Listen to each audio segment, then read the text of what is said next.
ಈವರೆಗೂ 100ಕ್ಕೂ ಹೆಚ್ಚು ಡ್ರೋನ್ಗಳನ್ನ ಭಾರತೀಯ ಸೇನೆ ನ್ಯೂಟ್ರಲೈಸ್ ಮಾಡಿದೆ.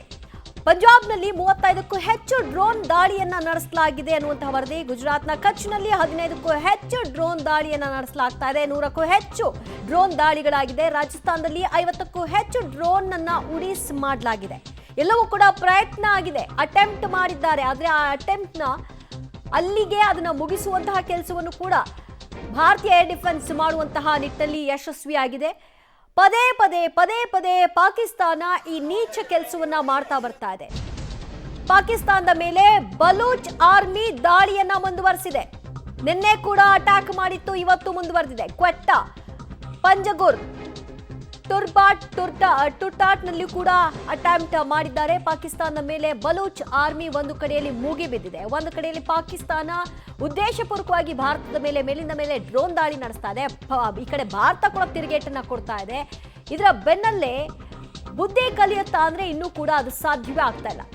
ಟುರ್ಬಾಟ್ ಪ್ರದೇಶದಲ್ಲೂ ಕೂಡ ದಾಳಿಯನ್ನ ನಡೆಸಿದ್ದಾರೆ ಬಲೂಚಿಗಳು. ಅವರು ಯಾವಾಗ ಪಾಕಿಸ್ತಾನ ಈ ಅಟೆಂಪ್ಟ್ ಮಾಡುತ್ತೋ, ತಿರುಗಿ ಭಾರತ ಯಾವಾಗ ವಾಪಸ್ ಕೊಡುತ್ತೋ ಆಗ ಅವರು ಕೂಡ ಶುರು ಮಾಡ್ಕೊಳ್ತಾ ಇದ್ದಾರೆ ಪಾಕಿಸ್ತಾನಕ್ಕೆ ಚೂಟುವಂತಹ ಕೆಲಸವನ್ನ. ಇದು ಸರಿಯಾದ ಸಮಯ ಅಂತ ಅವರು ಕೂಡ ಭಾವಿಸಿದ್ದಾರೆ. ಹಾಗಾಗಿ ಚಡಿಯೇಟನ್ನ ಅವರು ಕೂಡ ಕೊಡ್ತಾ ಇದ್ದಾರೆ.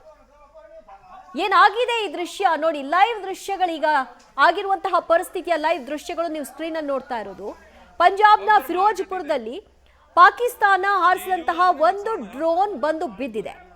ಮನೆಯ ಮೇಲೆ ಬಿದ್ದಿದ್ರ ಪರಿಣಾಮ ಆ ಮನೆಯಲ್ಲಿ ಇದ್ದಂತಹ ಮಂದಿ 3 ಸುಟ್ಟ ಗಾಯಗಳಿಂದ ಈಗ ಆಸ್ಪತ್ರೆಗೆ ಸೇರ್ಕೊಂಡಿದ್ದಾರೆ.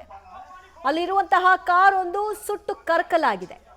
ಈಗ ಅದನ್ನ ನೀರು ಹಾಕಿ ಆ ಬೆಂಕಿಯನ್ನ ನಂದಿಸುವಂತಹ ಕೆಲಸವನ್ನ ಮಾಡಲಾಗ್ತಾ ಇರುವಂತಹ ಚಿತ್ರಣ.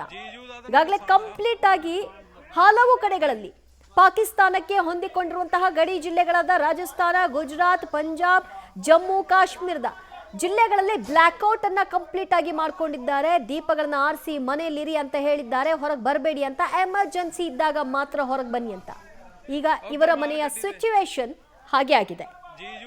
ಜೋರು ಸೈರನ್ ಸದ್ದು ಒಂದು ಕಡೆಯಲ್ಲಿ, ಮಗದೊಂದು ಕಡೆಯಲ್ಲಿ ಬ್ಲ್ಯಾಕ್ಔಟ್, ಇನ್ನೊಂದು ಕಡೆಯಲ್ಲಿ ಡ್ರೋನ್ ಬಂದು ಬಿದ್ದಂತಹ ಸದ್ದು ಮತ್ತು ಅದರಿಂದ ಆಗಿರುವಂತಹ ಆಘಾತ.